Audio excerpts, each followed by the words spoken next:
Ringkasan Sejarah Bogor edisi anu kaopat atanapi anu pamungkas.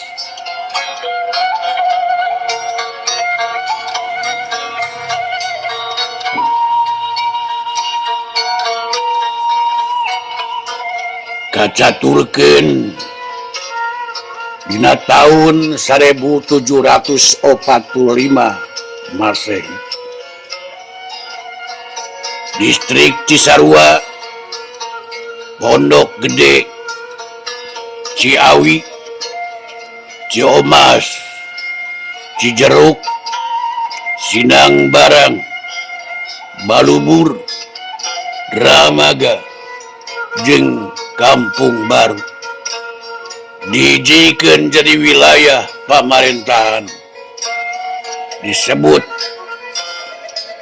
Regency Botenjor di pupuhuan ku hiji Demang.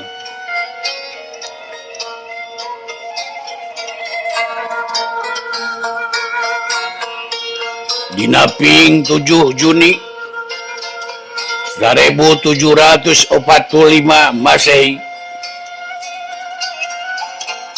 POC netepkeun lahan Botenjor jadi agendum pan Emhof ngawengku wates puncak Gunung Gede,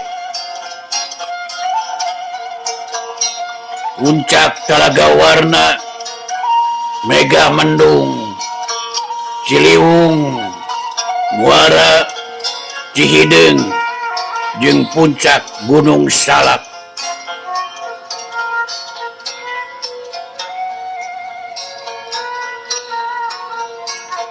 Tahun 1754 Masehi, Bupati Kampung Baru nyaeta Demang Wiranata nyewa lahan di Sukahati, ayeuna mah empang keur bumen-bumen.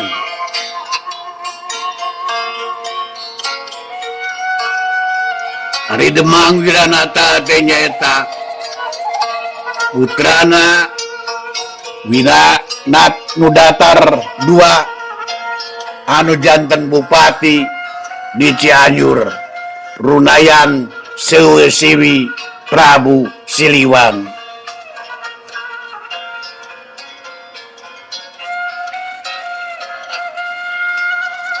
Hirup kumbuh masyarakat harita museur di wewengkon Sabudeureun Pasar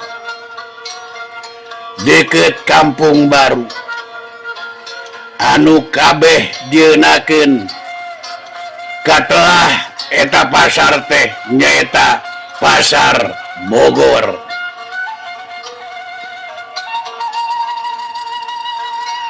Tumuhna Pasar Bogor balukarna aya kewajiban patani ngasupkeun hasil tatanen wajib ka gudang anu aya di deket pasar.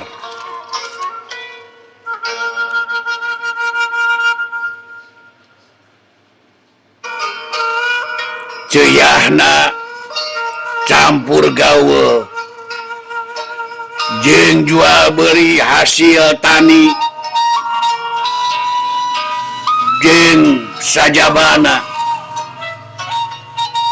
narik ati para pedagang Cina anu saterusna bumen-bumen di bantaran Ciliwung atawa di Lebak Pasar anu tuluy nerus ka sapanjang Jalan Surya Kencana ayeuna.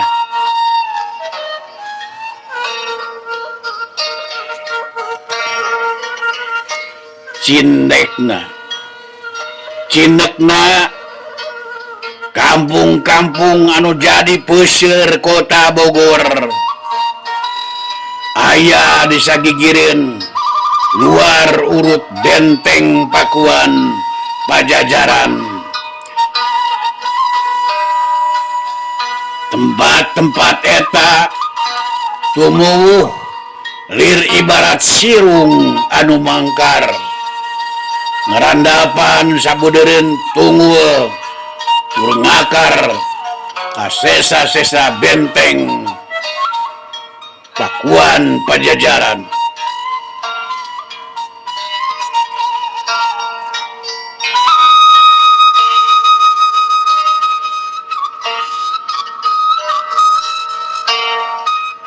Pamungkas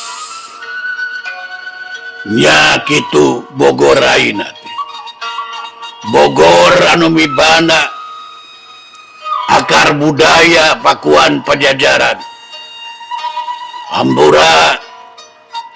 Hambura mun aya nu kaliwat boh bisi terus ngurustus, boh bisi narajang alas.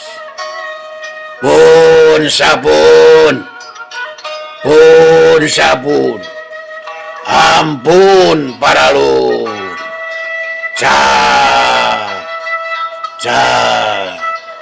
wabillahi taufiq walhidayah.